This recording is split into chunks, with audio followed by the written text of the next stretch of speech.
दोस्तों नमस्कार। आज भारत पाकिस्तान के बीच क्रिकेट मैच होने जा रहा है। देश में उबाल है। उबाल इस बात को नहीं है कि भारत पाकिस्तान के बीच में क्रिकेट हो रहा है। क्रिकेट को लेकर बिल्कुल उबाल नहीं है, बल्कि क्रिकेट के बहिष्कार को लेकर उबाल है। कई जगह लोगों ने टीवी फोड़ दिए हैं। प्रधानमंत्री को महिलाएं ऑपरेशन सिंदूर के नाम पर अब सिंदूर भेज रही है, और जो लोग पहलगाम में मारे गए थे आतंकवादियों के नाम से, उनके जख्म हरे हो चुके हैं। जो शहीद ऑपरेशन सिंदूर में हुए थे, वे कह रहे हैं कि हमारे बच्चों के खून पर यह क्रिकेट हो रहा है। लेकिन सरकार और बीसीसीआई है कि नियम गिना रही है, और देश है कि गुस्से में है। दरअसल ऑपरेशन सिंदूर के नाम पर जो सरकार, शहीदों के नाम पर जो सरकार, आर्मी के नाम पर जो सरकार वोट मांग रही थी, राजनीति कर रही थी, अब उससे क्रिकेट के नियम याद आ रहे हैं। कह रहे एआईसीसी के नियम मानने पड़ेंगे, और देश इसमें उबाल पर है। क्या यह मैच ऑपरेशन सिंदूर और 26 लोग जो मारे गए आतंकवादी के हाथों पर, क्या खेलना इतना जरूरी था? इतना जरूरी था तो उधर सरकार कह रही थी कि ऑपरेशन सिंदूर जारी है, तो क्या ऑपरेशन सिंदूर का एक हिस्सा भारत पाकिस्तान का क्रिकेट मैच है? अब इधर देखिए, भाजपा के नेता क्रिकेट से जुड़े अनुराग ठाकुर का बयान देखिए कि हम नियमों में बंधे हैं। हम ऐसे द्विपक्षीय से ज्यादा जो सीरीज होती है उनका बहिष्कार नहीं कर सकते। तो याद कीजिए, 1986 में भारत ने श्रीलंका में एशिया कप का बहिष्कार किया था। 1990 में पाकिस्तान ने इंडिया में होने वाले एशिया कप का बहिष्कार किया था। 1993 में इंडिया पाकिस्तान के बीच में तनाव के चलते एशिया कप कैंसिल हुआ था, और उसके बाद में 2008 में चैंपियंस ट्रॉफी जब पाकिस्तान में हुई थी तो भारत ने खेलने से मना किया था। तब क्या नियम नहीं थे आईसीसी के? क्या नियम नहीं थे बीसीसीआई के पास? क्या भारत उस वक्त कमजोर था या अब कमजोर है? सवाल यह है कि क्या लोगों के खून पर जब यह कहा जाए कि खून और पानी साथ नहीं बहा सकते, और पाकिस्तान का पानी रोकने की बात सरकार करती है, लेकिन खून और क्रिकेट साथ चल सकते हैं, यह बात कैसे मानी जा सकती है? अब उधर महाराष्ट्र में बड़ा उबाल है। लोग टीवी सड़क पर लाकर तोड़ रहे हैं, और उधर उद्धव शिवसेना ने, महिला विंग ने सीधे प्रधानमंत्री को सिंदूर भेजा है, घर घर जाकर इकट्ठा किया, कहा है कि आज ऐसा क्या हो गया? जो सरकार खून और पानी साथ नहीं बहने देने की बात करती थी, वह खून और क्रिकेट को कैसे साथ चला सकती है? इधर राजस्थान में खेल प्रकोष्ठ है कांग्रेस के, उसके अध्यक्ष अमीन पठान ने चेतावनी दी है कि रेस्टोरेंट और सिनेमा घरों ने अगर क्रिकेट मैच चलाया तो हम टीवी तोड़ देंगे, रेस्टोरेंट में जाकर सिनेमा में क्रिकेट नहीं चलने देंगे। यह हमारी भावनाओं पर कुठाराघात है, हमारे शहीद सैनिकों की आत्मा पर कुठाराघात है। आखिरकार सरकार की ऐसी क्या मजबूरी है कि पाकिस्तान के साथ रिश्ते अच्छे नहीं होने के बावजूद हम क्रिकेट खेलने के लिए तैयार हो गए? अब इसमें खेल प्रेमियों से पूछिए, अब यहां खिलाड़ियों की क्या गलती है? दरअसल यह निर्णय बीसीसीआई को लेना होता है और सरकार को लेना होता है। इससे पहले मैंने आपको बताया, जब एशिया कप में 2 बार भारत ने बॉयकॉट किया, एक बार पाकिस्तान ने बॉयकॉट किया, एक बार चैंपियंस ट्रॉफी में बॉयकॉट हुआ, क्योंकि रिश्ते अच्छे नहीं थे। तो क्या अब यह मान लिया जाए कि पाकिस्तान के साथ में भारत इस माहौल में भी अच्छे रिश्ते बनाए रखना चाहता है? यही कारण है कि सरकार ने एशिया कप खेलने की मंजूरी दे दी। अब आज देखिए आप किस तरह से जो शहीद हो गए उनके परिवार कह रहे हैं कि हमारे बच्चे चले गए, हमारा पति चला गया, हमारे घर के परिवार के सदस्य चले गए, शहीद हो गए, और सरकार को क्रिकेट की पड़ी है। क्या मिलेगा?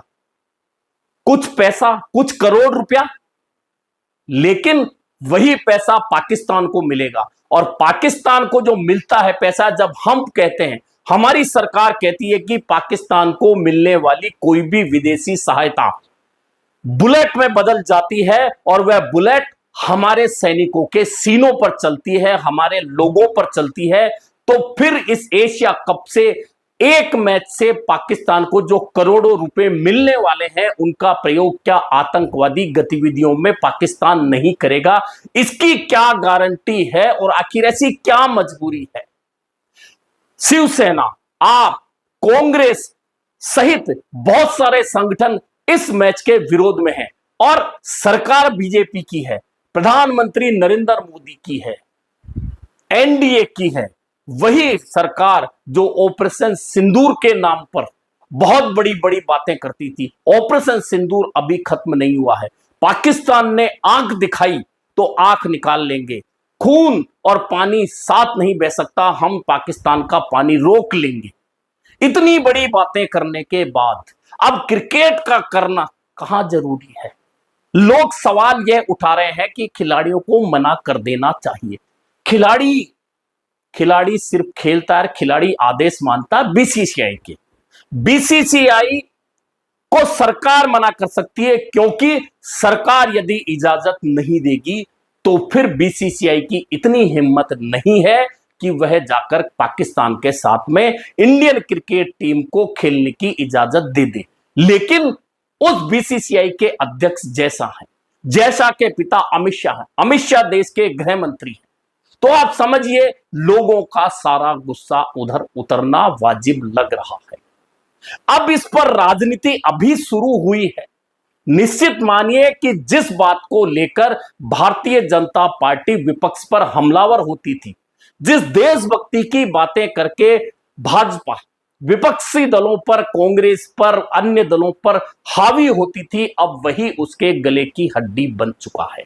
और गले की हड्डी इसलिए बन गया है कि ऑपरेशन सिंदूर, पहलगाम के दाग, ऑपरेशन सिंदूर की गोलियों की आवाज अभी ठंडी भी नहीं हुई है और भारत पाकिस्तान के साथ क्रिकेट खेलने पहुंच गया। आज वह मैच है। लोग बहिष्कार की बात कर रहे हैं, टीवी तोड़ रहे हैं, रेस्टोरेंट, सिनेमा हॉल को कह दिया गया है कि वे मैच नहीं दिखाएं वरना टीवी तोड़ दिए जाएंगे। देशभक्ति की बात हो रही है तो क्या सरकार के लिए क्रिकेट शहीदों से बड़ा हो गया? क्या कुछ करोड़ की कमाई बीसीसीआई के लिए शहीदों से बड़ी हो गई? सवाल यही है। सवाल यह उठेगा, सवाल यह उठता रहेगा और जवाब कौन देगा? सरकार को इसका जवाब देना होगा कि आखिरकार सरकार ने इस बात की इजाजत दी तो क्यों दी? जब 1986 में हम एशिया कप को छोड़ सकते हैं, 1990 में पाकिस्तान एशिया कप भारत में खेलने आने से मना कर सकता है, उसके बाद में दोनों देशों के बीच में तनाव के चलते एशिया कप कैंसिल हो सकता है, चैंपियंस ट्रॉफी में हम पाकिस्तान जाकर खेलने से मना कर सकते हैं, तो ऐसी क्या मजबूरी है कि ऑपरेशन सिंदूर जिसके लिए सरकार करी कि वह अभी भी चल रहा है, बंद नहीं हुआ है, तो फिर उस ऑपरेशन सिंदूर के चलते रहने के दौरान भारत पाकिस्तान क्रिकेट मैच क्यों हो रहा है? यह बहुत बड़ा सवाल अब देशवासियों के सामने खड़ा हो चुका है, जिसका जवाब अब सरकार को देना है। देखना यह है कि सरकार, हालांकि भाजपा से जुड़े नेता जिस तरह की बातें कर रहे हैं, आप उनके बयान सुनिए, अनुराग ठाकुर का बयान सुनिए, कितनी बेशर्मी से कह रहे हैं कि हमें आईसीसी के नियम मानने होंगे। तो जब पहले बहिष्कार हुए थे एशिया कप के, चैंपियंस ट्रॉफी के, तो क्या नुकसान हो गया था भारतीय क्रिकेट को? कुछ भाजपा नेता मंत्री कहते हैं कि अंतरराष्ट्रीय स्तर पर हमें यह बातें माननी पड़ेगी, राजनीति को अलग रखनी चाहिए। तो तब अलग राजनीति क्यों नहीं रखी जा सकती जब जाकर भाजपा के नेता शहीदों के शवों के ऊपर, उनकी शहादत के ऊपर वोट मांगते हैं, तब राजनीति अलग नहीं रखी जाती, क्योंकि सवाल तब वोटों का होता है। अब जब पूरे देश की भावना भारत पाकिस्तान क्रिकेट के खिलाफ है, तो सरकार तमाम भावनाओं को अब राजनीति से अलग रखने की बात कर रही है। यह दो बातें नहीं हो सकती है। या तो सरकार कह दे कि हमें पाकिस्तान के साथ में पहले जैसे रिश्ते कायम कर लिए, इसलिए भारत पाकिस्तान का मैच जरूरी है, इसलिए सरकार ने इजाजत दी है। जब पाकिस्तान के टीवी चैनल बैन किए जा सकते हैं, पाकिस्तान के सांस्कृतिक कलाकार बैन किए जा सकते हैं, पाकिस्तान के कलाकारों की बनने वाली फिल्में बैन की जा सकती है, तो फिर क्रिकेट मैच खेलना कहां और क्यों जरूरी हो गया है? इस बात का सवाल जो खड़ा हुआ है, यह जवाब रोज रोज भारत की सरकार से पूछा जाएगा, और पूछा जाएगा तो सरकार आखिरकार कब तक जवाब देने से बचती रहेगी? आखिरकार मामला देश में शहीद हुए, शहादत देने वाले सैनिकों का है, उनके परिवारों का सवाल है। जो 26 लोग पहलगाम में मारे गए, उनके परिजनों का यह सवाल है, और यह सवाल सरकार की कानों में गूंजता रहेगा। और सरकार आखिरकार देखना यह है कि कब तक इन सवालों से बचती रहेगी। इधर विपक्ष को अगर मौका मिला है तो विपक्ष इस पिच पर आगे बढ़कर बैटिंग क्यों नहीं करेगा? क्योंकि अब तक ऐसे मामलों में भाजपा बैटिंग करती आई थी, लेकिन इस बार भाजपा कटघरे में है और अन्य दल इस मामले को लेकर फ्रंट फुट पर बैटिंग करते नजर आ रहे हैं। अभी के लिए इतना ही, फिर मिलेंगे नए मुद्दे पर चर्चा के साथ।